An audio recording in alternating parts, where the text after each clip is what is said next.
Oke, kita bahas tentang bagaimana kita melakukan penilaian terhadap risiko. Ya, risiko kalau terjadi kerusakan lingkungan. Oke, kita lihat di sini apa itu risiko. Risiko adalah chance of something bad happening. Ya, kemungkinan sesuatu yang buruk itu terjadi itu disebut dengan risiko. Dealing with risk involves two tasks. Ya, jadi kalau kita membahas tentang risiko, kita ada dua tugas. Yang pertama, identify the degree of risk. Bagaimana kita menentukan derajat risiko yang mungkin timbul dari suatu kejadian. Yang kedua adalah responding to it. Ya, kita melakukan respon terhadap risiko itu. Apakah kita bertahan, kita pindah, ya, kita lari dan sebagainya, itu berarti kita setelah mengetahui derajat risikonya lalu melakukan keputusan apa yang harus kita lakukan. Policy is a formal response to social risk. Nah, kalau kita lihat dari kebijakan, itu merupakan formal response, yaitu respon formal, resmi terhadap risiko sosial yang akan dialami oleh masyarakat. Policy maker must use a systematic risk assessment. Jadi pembuat keputusan itu harus menggunakan systematic risk assessment, yaitu penilaian risiko secara sistematik before devising a policy response. Ya, sebelum dilakukan kebijakan apa yang akan diambil. Ya, itu jadi pengambil keputusan. Ya. Jadi kalau dia levelnya nasional, berarti di level nasional. Ya, kalau di provinsi, level pengambil keputusan di provinsi.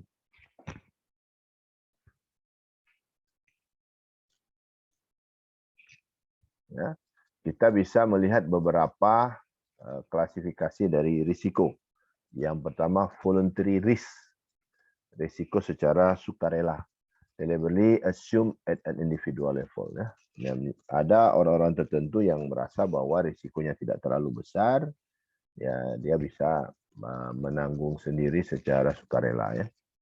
Involuntary risk, not the result of willful decisions. Nah, ini kalau risikonya tidak secara sukarela berarti ada keputusan yang diambil ya secara terpaksa karena adanya risiko. Government tries to control society exposure to some involuntary risk. Nah, pemerintah berusaha untuk menentukan ya, jalur risiko kepada masyarakat itu ke tingkat yang mungkin diterima oleh masyarakat. Contohnya apa? Chemical exposure. Ya. Kalau ada kasus kimia, misalnya bocor kimia dan sebagainya. Environmental risk is involuntary risk. Nah, katanya bahwa risiko lingkungan itu bukan risiko yang sukarela.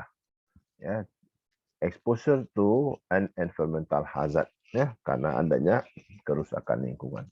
Hazard itu adalah source of environmental damage. Ya, hazard itu adalah sumber kerusakan lingkungan. Exposure adalah pathway between the hazard and the affected population or natural resources.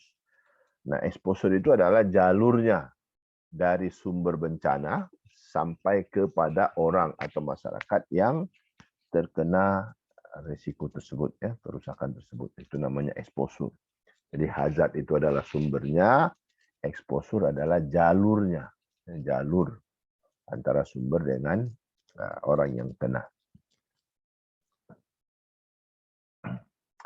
Nah, metode dalam menganalisis risiko itu ada disebut risk assessment.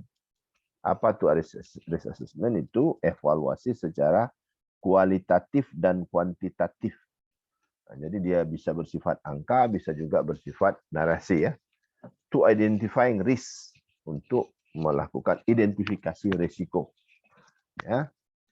The evaluation of risk of environmental hazard to health or the environment. Ya.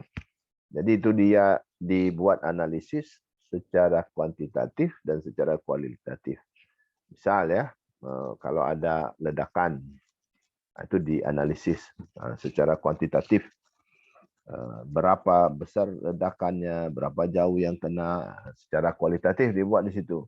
Kalau risikonya segini, kemungkinan orang meninggal, kemungkinan orang sakit dan sebagainya itu diukur dengan secara kualitatif tadi. Ya. Risk management. Nah, kemudian kita harus ada pengelolaan risiko. Itu bagaimana kita melakukan respon terhadap risiko itu sendiri. Itu dikenal dengan pengelolaan risiko. Ya. Evaluating and selecting from among regulatory and non-regulatory risk response. Jadi pengelolaan risiko itu dilakukan melalui evaluasi dan pemilihan. Pemilihan apa?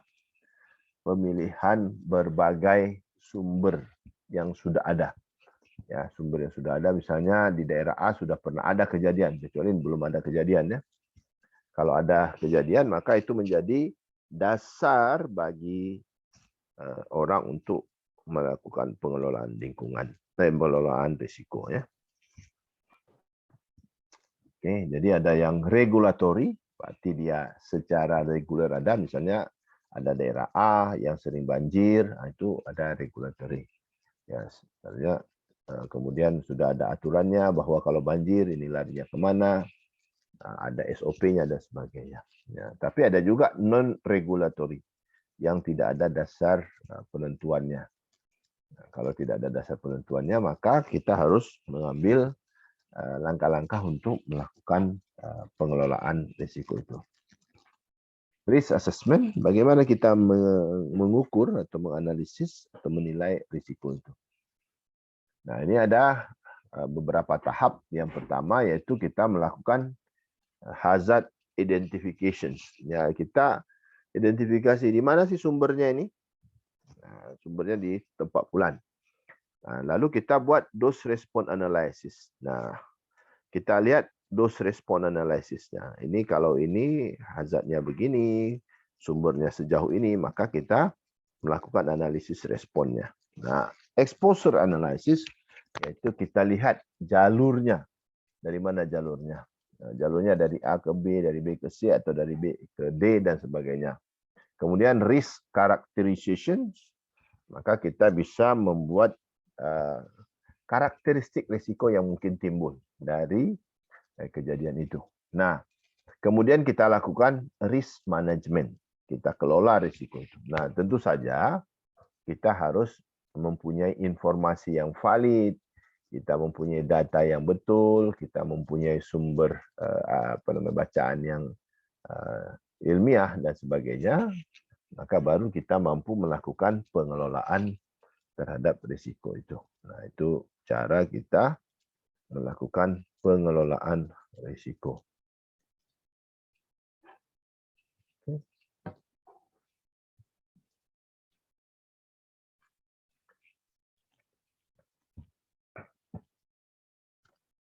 Nah, kita lihat bahwa use of scientific data to determine if a causal relationship exists between the pollutant and adverse effect on health or the ecology.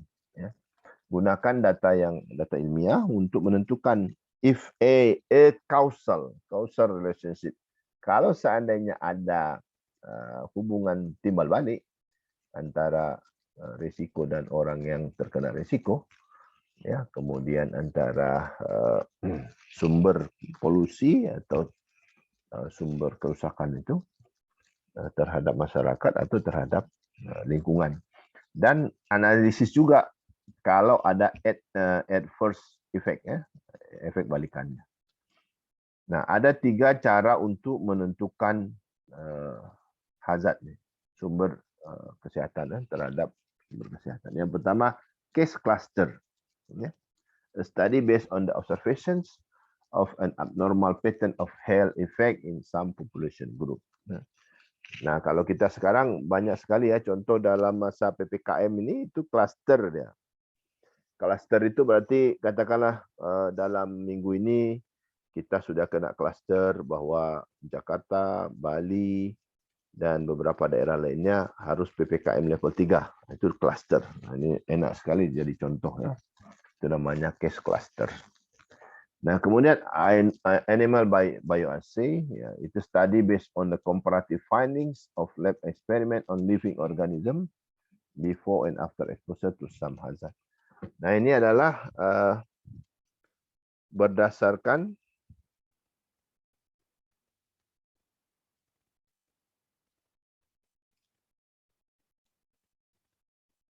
berdasarkan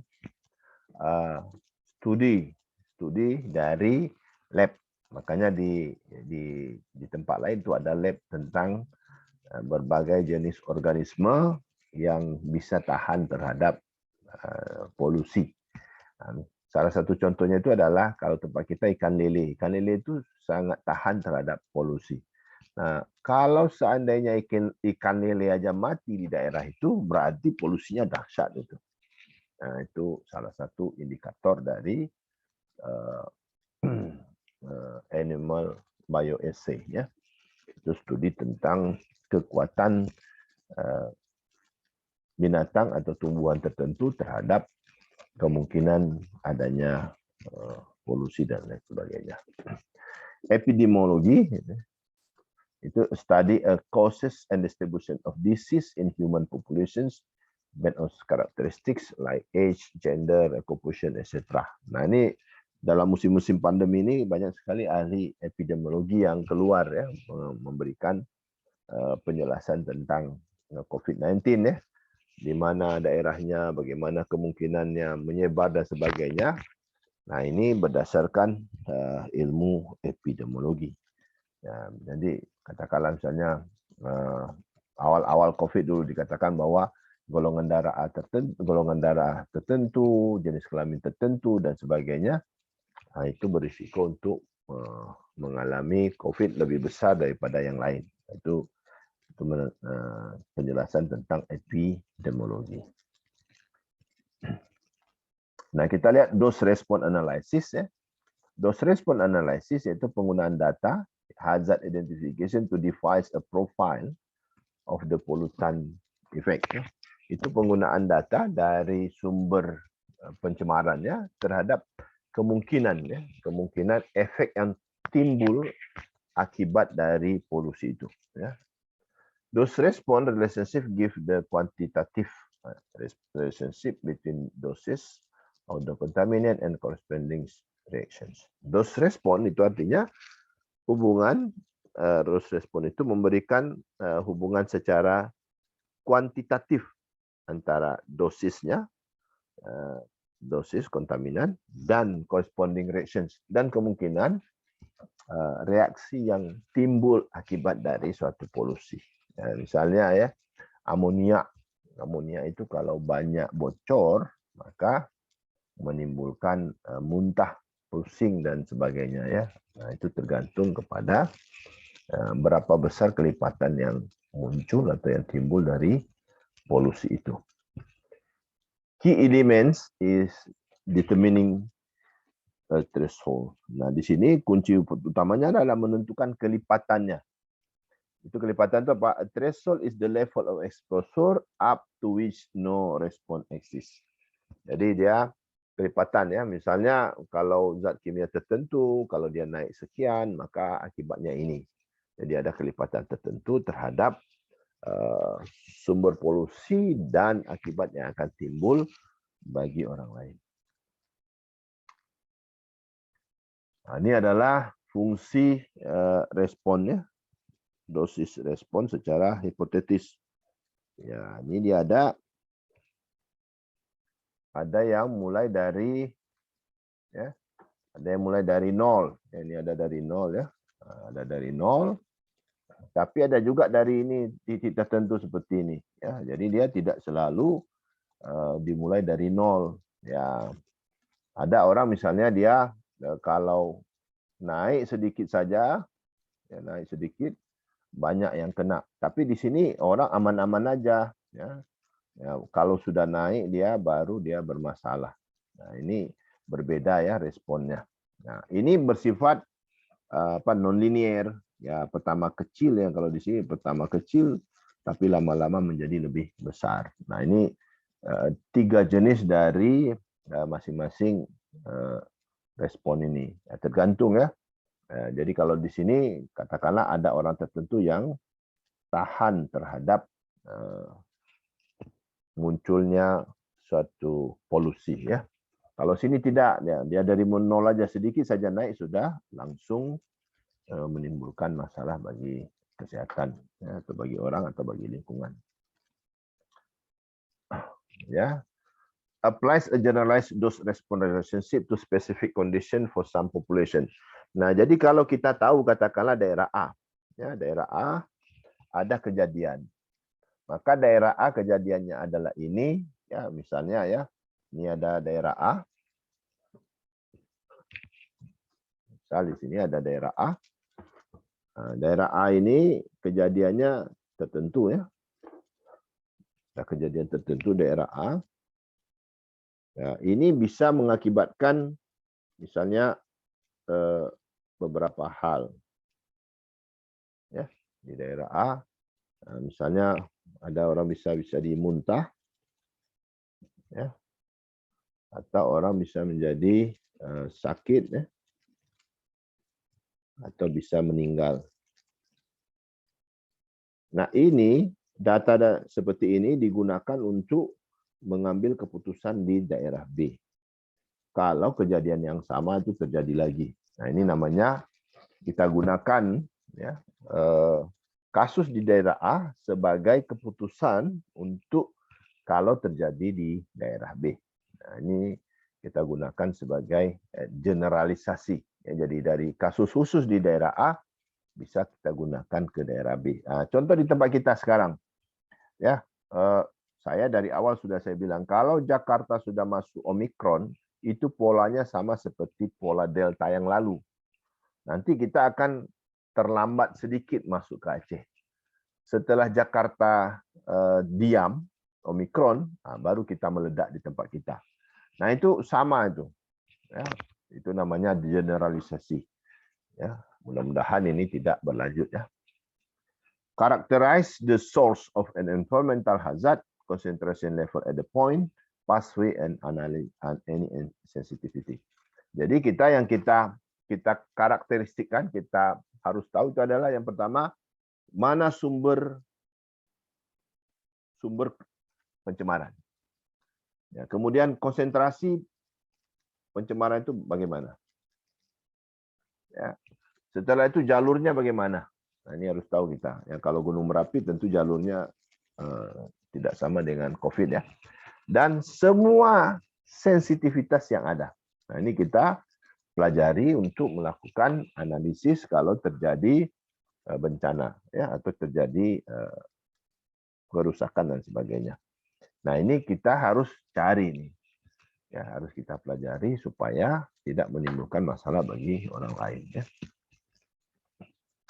Nah, karakteristik risiko ini a description of risk based upon on assessment of hazard and exposure to that hazards ya. Jadi katanya itu adalah deskripsi penjelasan tentang risiko berdasarkan apa? Penilaian. Penilaian hazard and exposure. Berarti ada sumber sini. Ada jalur. Ini sumber. Ini jalurnya. Nah, jadi ada sumber dan jalur. Ya. Two elements. Ada dua elemen penting sini. Quantitatively identify the magnitude. Jadi dia secara kuantitatif yang kita hitung itu apa? Magnitude. Berapa besar risiko? Ya, berapa besar risiko? Ya. And a way to compare one risk to another. Dan cara kita ya, membandingkan antara satu risiko dengan risiko lainnya. Nah, itu secara kuantitatif. Katakanlah kalau meledak gunung berapi, ya, sekarang ada beberapa gunung yang lagi meledak. Nah, kita bandingkan.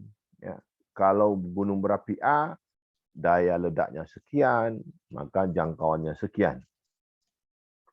Kemudian kita bandingkan dengan daerah lain. Nah, lalu kita hitung risiko yang mungkin timbul.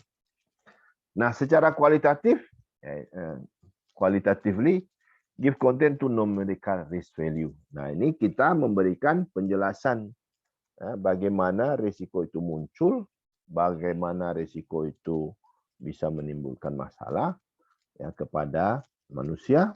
Nah, ini kita memberikan penjelasan kualitatif, secara kualitatif terhadap numerical risk value. Numerical risk value itu sudah di atasnya. Nah, jadi ini memberikan penjelasan terhadap kemungkinan risiko itu ada. Oke. Nah, kita lihat bagaimana cara mengukurnya. Ya. Quantitative components of risk characterization. Ya. Jadi bagaimana komponen risiko secara kuantitatif itu gimana? Can be measured using probability. Nah, jadi kita bisa menghitung probabilitas. Ya. Some based on actual risk. Ya. Sebahagian itu berdasarkan risiko aktual using factual data. Nah, menggunakan data yang asli ya, faktual yang terjadi ya. Misalnya Omicron itu bagi yang sudah vaksin itu resikonya lebih rendah daripada yang tidak vaksin. Nah, itu based on actual risk. Kemudian yang meninggal kemarin itu banyak yang belum vaksin. Nah, itu bisa menjadi dasar ya. Number of victim relative to number of exposure ya. Nah, ini adalah jumlah orang yang kena dibandingkan dengan jumlah ya victim ya, korban, ini korban secara relatif terhadap jumlah yang kena, number of exposed. Nah, misalnya ya yang kena itu misalnya yang kena ada 200 orang ya, yang kena 200, victimnya ada 50, berarti 50 per 200. Nah, ini kita cari probability-nya. Ya. Jadi kali 100. Nah, ini kemungkinan kita kenanya berapa? Berarti ini 25% ya. Ya, 25%. Oke. 1/4 ya. Nah, kemudian some are infer from animal biology or epidemiology studies ya. Atau katanya bisa juga dilakukan inferensial. Inferensial berarti kita punya sampel, kita gunakan untuk menentukan populasi dari apa? Animal bioassay. Ya, tadi katakanlah misalnya tadi kalau pencemaran rendah maka terjadi yang ini. Kalau pencemarannya tidak besar terjadi ini ya. Nah, itu disebut sebagai inferensial ya, berdasarkan karakteristik yang timbul bagi binatang-binatang tertentu.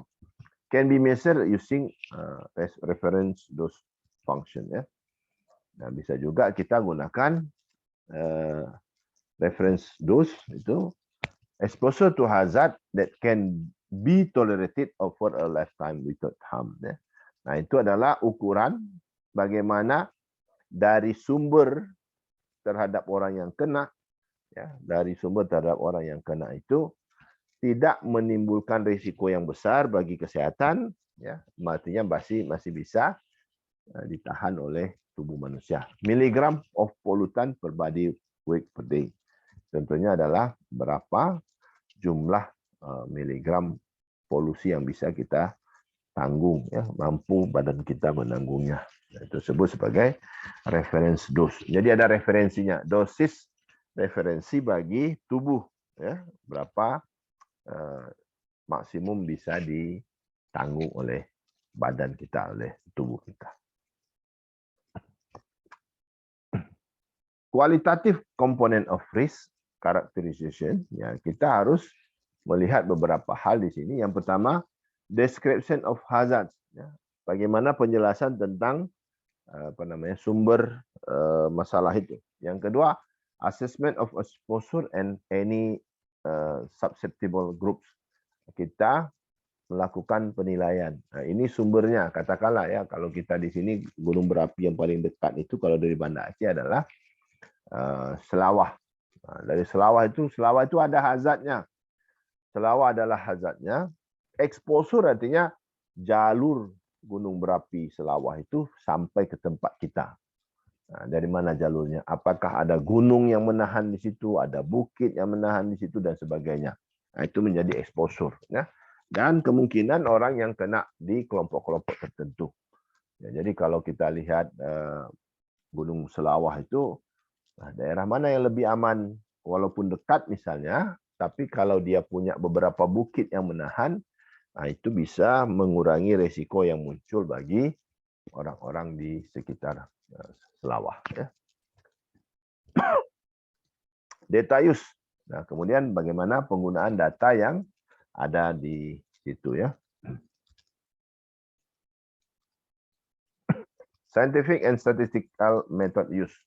Nah, lalu kita menggunakan sumber ilmiah dan metode statistik untuk menentukan ya, kalau ini resikonya rendah, ini resikonya tinggi, ini daerah ini lebih berbahaya, daerah ini kurang berbahaya dan sebagainya. Underlying assumptions. Nah, tentu saja sama seperti kita belajar ilmu ekonomi, ada asumsi-asumsi tertentu yang harus terpenuhi supaya analisisnya itu jelas. Ya, misalnya ya, Omikron itu tidak terlalu berbahaya jika satu, kita sudah mengambil dosis vaksin lengkap. Yang kedua, kita tidak memiliki riwayat penyakit bawaan atau komorbid. Nah, ini berdasarkan asumsi ini, maka kita bisa menggunakan metode statistik bahwa orang yang sudah vaksin dan tidak ada penyakit bawaan, kemungkinan untuk meninggal itu sekian persen. Nah, itu secara statistik ya, kita buat kualitatifnya. Tapi kalau mati ya tetap mati kita ya. Tapi bukan itu maksudnya. Identify scientific uncertainties, data gaps, measurements error. Nah, tentu saja kita harus mempunyai sumber data yang valid, kemudian kemungkinan adanya kesalahan dalam penentuan atau ketidakpastian yang ada dalam metode pengukuran yang sudah ada. Kemudian ada data gaps, ya, ada selisih atau celah perbedaan antara data yang satu dengan data yang lain. And measurement error, ada kemungkinan kesalahan dalam pengukuran. Nah, ini ada EPA ya. EPA kalau di Amerika namanya Environmental Protection Agency. Kalau di tempat kita dulu namanya BAPEDAL, Badan Pengendalian Dampak Lingkungan. Nah, sekarang BAPEDAL itu sudah dilebur, dimasukkan ke Kementerian Kehutanan kalau di level nasional. Integrated Risk Information System. Nah, mereka punya IRIS. IRIS itu adalah Integrated Risk Information System. Sistem informasi risiko terintegrasi. Nah, kalau kita lihat sekarang ini, dengan adanya kasus COVID ini, kita punya IRIS juga untuk COVID. Apa kita gunakan? Peduli Lindungi. Ya, paling tidak kita tahu, kalau kita mau berangkat, harus download Peduli Lindungi. Ya. Dari Peduli Lindungi kita tahu apakah kita sudah layak terbang, dan sebagainya. Itu namanya Integrated Risk Information System. Repository of Consensus Views on Health Risk of Environmental Contaminants. Nah, ini adalah sumber informasi berdasarkan hasil studi yang ada sebelumnya, maka muncullah konsensus tentang bagaimana risiko itu, apa akibatnya terhadap kesehatan, levelnya, dan sebagainya. Ini ada datanya, ada repositorinya, ada daftar kemungkinan risiko dan sebagainya. Available to general public, tersedia untuk masyarakat umum, bukan hanya pejabat-pejabat tertentu saja yang punya itu. Its summary includes, maka catatan ini harus punya sumber informasi paling tidak beberapa hal. Yang pertama adalah risk assessment table, ada data tabel penilaian risiko, quantitative measures, itu adalah penilaian secara kuantitatif. Discussions of data use to form consensus, diskusi penggunaan data untuk membentuk kesepakatan bersama. Reference listing of studies, nah, sumber bacaan yang digunakan untuk menentukan penilaian risiko itu. Oh, ini loh daftar pustakanya ini. Si Fulan sudah buat ini, si Fulan sudah buat ini, dan sebagainya. Nah, itu menjadi informasi yang bisa diakses oleh masyarakat sehingga masyarakat bisa membuat keputusan apakah melakukan ini atau tidak melakukan ini. Nah, kita lihat risk management. Ini bagaimana kita mengelola risiko ya, risiko. Jadi kita mengelola risiko.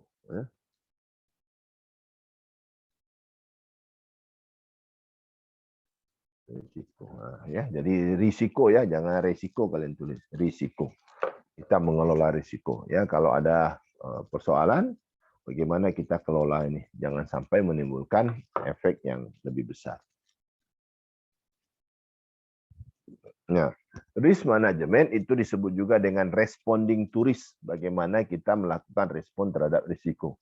Risk management is decision-making process of evaluating and choosing from alternative responses to environmental risk.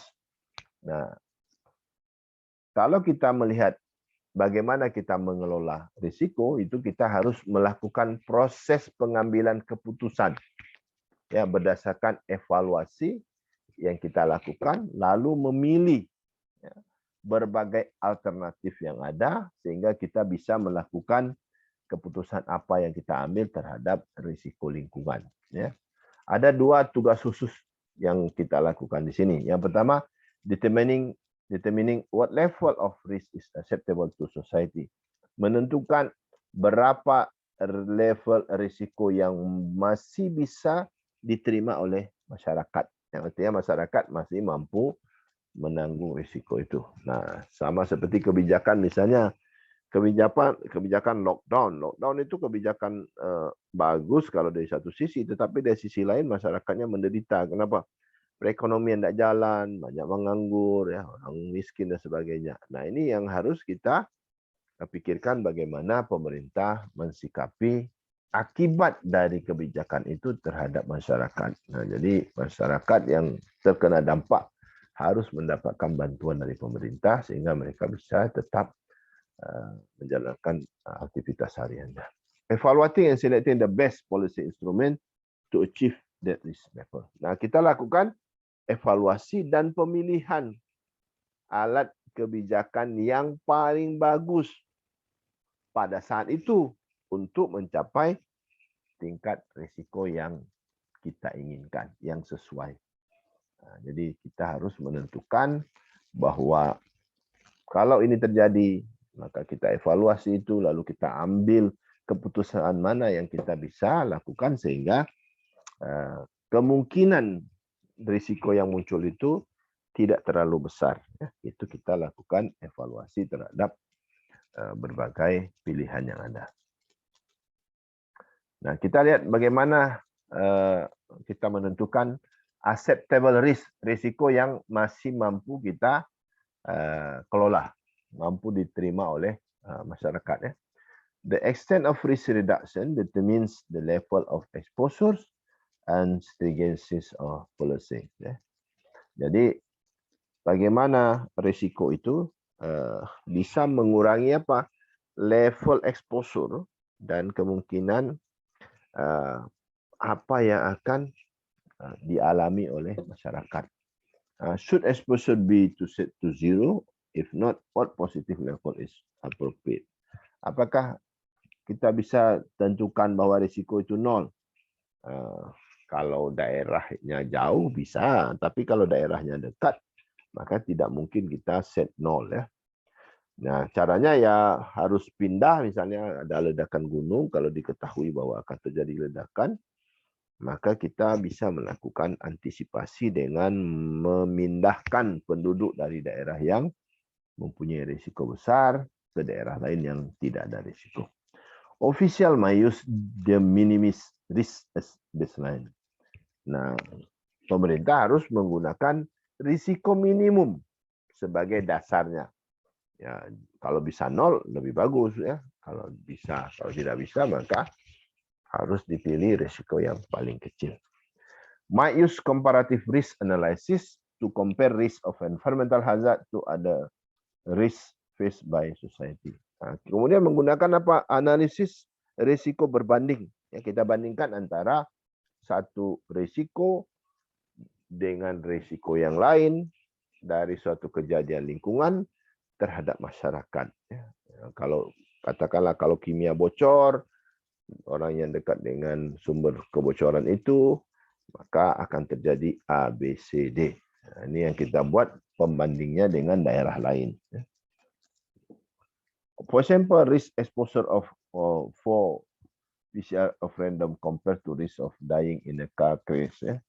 Nah, contohnya itu bagaimana kalau terjadi kecelakaan misalnya, bagaimana risikonya orang akan meninggal. Nah, makanya kalau mobil baru dibuat itu akan dilakukan uji coba dulu ya. Kalau kita lihat simulasi di video ya, misalnya mobil jenis A, lalu diikatkan boneka di depan, dipasangin seat belt, lalu dia ditabrakkan ke objek tertentu dengan kecepatan tertentu, maka dinilai nanti, oh kalau ini terjadi maka risikonya adalah A, B, C, D. Nah itu adalah uji coba yang dilakukan ya, analisis terhadap kemungkinan risiko yang terjadi. Yang kedua adalah melakukan, selanjutnya adalah memilih ya kebijakan yang akan kita ambil ya. Evaluate alternative policies capable of achieving acceptable risk level. Nah, kita evaluasi berapa jenis risiko yang ada ya. Nah, kita harus mengevaluasi ini. Nah, lalu kita pilih mana yang acceptable. Ya, katakanlah kalau ada risiko 1 akibatnya apa? Risiko 2 akibatnya apa? Risiko 3 akibatnya apa? Nah, ini kita pilih ada tingkat risiko yang paling de minimis tadi yang mampu diterima oleh masyarakat. Nah, ini merupakan pilihan yang terbaik, ya best option. Nah, misalnya risiko 1 kemungkinan orang akan muntah dengan radius tertentu katakanlah 20 orang.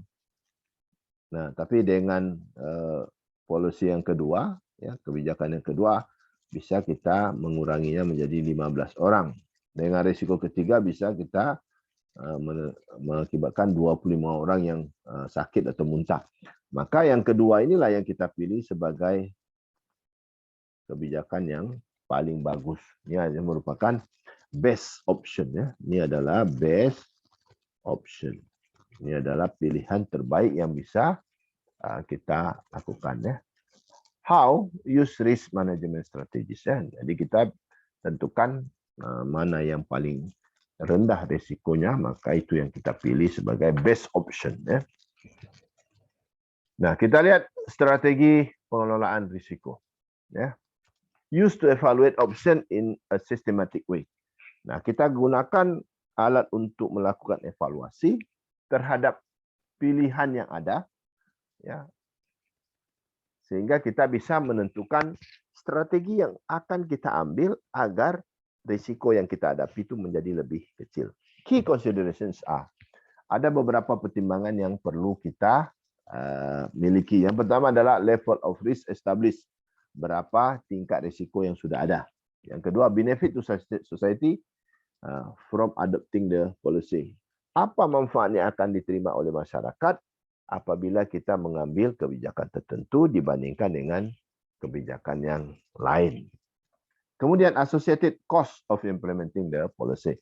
Kemudian berapa biaya yang mungkin timbul apabila kita mengambil kebijakan tersebut. Misalnya tadi kita ada 1, 2, 3 kebijakannya. Nah, maka kalau tadi kita berdasarkan kemungkinan risiko yang muncul, kita ambil yang kedua. Nah, lalu kita bandingkan lagi. Yang kedua ini biayanya bagaimana? Kalau biayanya tidak terlalu beda dengan yang lain, maka kita tetap pilih yang nomor 2. Nah, tapi kalau biaya itu bisa berlipat-lipat harganya, maka kita pilih yang nomor 1 tadi. Nah, ini kita pilih yang nomor 1. Kalau biayanya yang ditimbulkan oleh 2 ini jauh lebih besar ya, maksudnya 2 kali lipat atau lebih dibandingkan kita mengambil pilihan yang pertama. Nah, preference risk management strategy A. Nah, bagaimana kita memilih risiko itu berdasarkan comparative risk analysis analisis risiko secara komparatif, artinya kita bandingkan risiko satu wilayah dengan wilayah yang lain, satu kejadian dengan kejadian lain. Risk benefit analysis, kita bisa melakukan analisis risiko manfaat. Nah, kalau ini kita buat, maka risikonya ini, tapi manfaatnya ini. Nah, kalau ini kita buat, risikonya sekian, maka manfaatnya sekian. Itu namanya risk benefit analysis. Atau kita bisa menggunakan benefit cost analysis. Kalau ini kita lakukan, manfaatnya ini, biayanya sekian. Kalau kita lakukan ini, manfaatnya ini, biayanya sekian. Nah, itu kita lakukan analisis biaya dan manfaat. Nah, comparative analysis itu adalah known as risk analysis when used to select from alternative policy instrument. Jadi comparative risk analysis dikenal juga sebagai risk analysis, yaitu perbandingan risiko-risiko. Nah, ini mana risiko paling kecil dibandingkan risiko yang lain. Yang kedua, risk benefit analysis involve assessing the risk of hazard along with the benefit to society of not regulating that hazard. Risk benefit analysis itu adalah penilaian risiko dari berbagai kemungkinan, kemungkinan yang ada dengan manfaat yang diterima oleh masyarakat apabila tidak melakukan sesuatu terhadap masalah lingkungan. Benefit cost analysis use the economic criterion on allocative efficiency. Ini sudah saya jelaskan minggu lalu bahwa kebijakan kita itu berdasarkan perbandingan antara marginal social benefit dengan marginal social cost. Ya, supported by Presidential Executive Order, starting with the President Reagan. Nah, ini sudah digunakan oleh pemerintah Amerika sejak Presiden Reagan untuk melakukan analisis terhadap sesuatu kejadian. Nah, mereka menggunakan benefit cost analysis, ya, bagaimana kita menghitung manfaat dan risiko yang mungkin timbul akibat dari suatu kejadian lingkungan.